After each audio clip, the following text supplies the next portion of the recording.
Good morning. Hello, and welcome to T is for Temidayo. It is 12:40 p.m. Good afternoon. Today is December 28th, 2025. It is Sunday.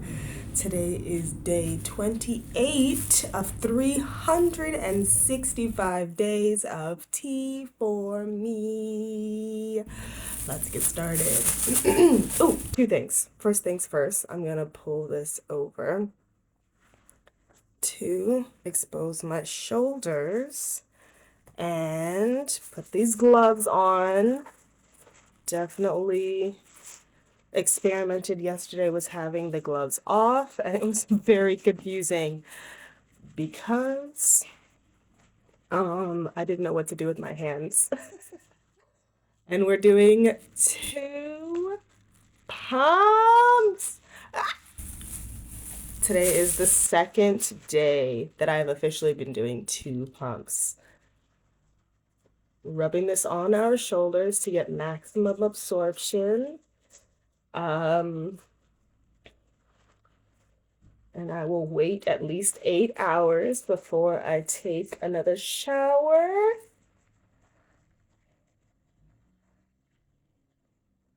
Whatever we have left over, we're rubbing on our abdomen. So the gloves are nice and dry. And that's that. We've done it. Woo! Okay, so let's read, shall we?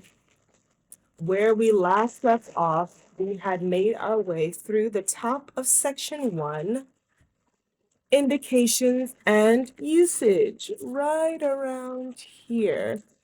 We had then dropped down to the second half of section 1, which was right here, more indications and usage, and we were working our way through the limitations of use, like addendums or like CMORs, which include, how's that? Which include 8.4 and I believe it says 12.3. So that is where we'll pick up with today. And I'll reread those limitations of usage before we go over to their CMORs. Limitations of usage. Safety and efficacy of testosterone gel 1.62% in males less than 18 years old have not been established. C.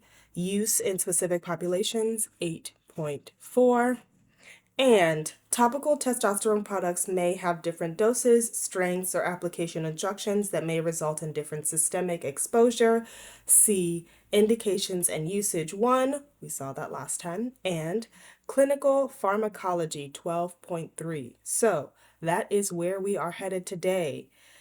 Specific populations 8.4 and clinical pharmacology 12.3. So let's get into it. 8.4. All right, so section 8 umbrella is use in specific populations, and we are headed down to 8.4, which is pediatric use.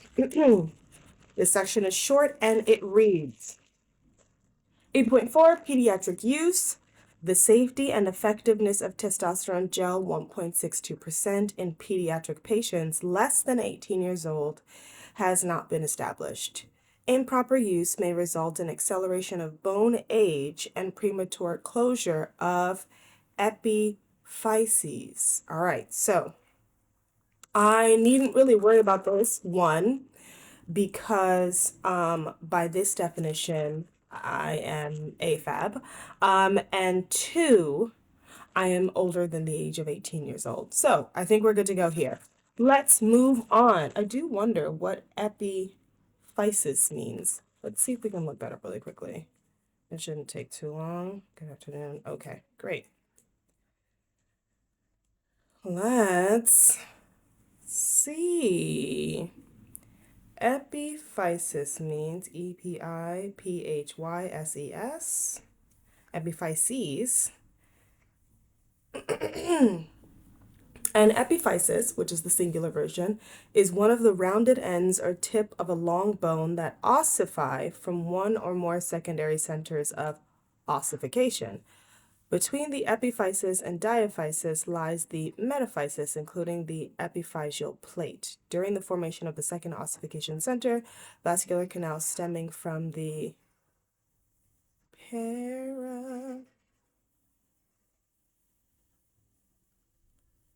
perichondrium invade the epiphysis, supplying nutrients to the developing secondary centers of ossification. Okay, so what exactly is the epiphysis? Epiphysis, noun, the end part of a long bone, initially growing separately from the shaft. Oh, compare with diaphysis, another term for pineal. Okay, and so with that in mind, this says improper use may result in the acceleration of bone age and premature closure of epiphysis. Okay, so that means there's a possibility that the top rounded area of the bone will close and therefore not connect to the shaft. Again, I don't have to worry about this because I'm over the age of 18 and AFAB. Okay, moving right along. And I use the term AFAB to mean assigned female at birth only because I know this is specifically talking about people who are assigned male at birth, have had testosterone in their system at a dosage that would be usually associated with quote unquote men and quote unquote males specifically, and are using this as a supplement to whatever they're already at in terms of their testosterone levels.